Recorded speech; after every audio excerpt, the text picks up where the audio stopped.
Inqawa yabantu abakade bezostabhele baqhubeke nodlamo enyakatho neTheku. Lokhu kwenzeka yizo sekutshalwe abombutho wezokuvikela. Kudutshulwa kwabulawa indoda thizeni ebisolwa ngokuba yingxenye yabakade bezostabhele.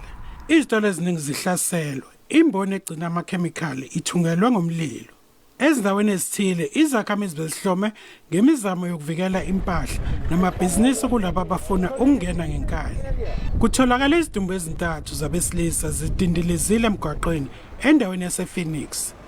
Kuthiwa laba kade beyingxenye abakade bezostabhele.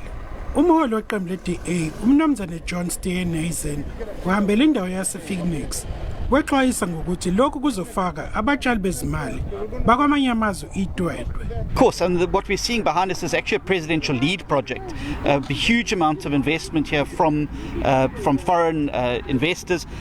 It's all gone up in smoke, and I think the smoke is sending to investors is this is not a safe place to invest. And with that, it's going to be even more job losses.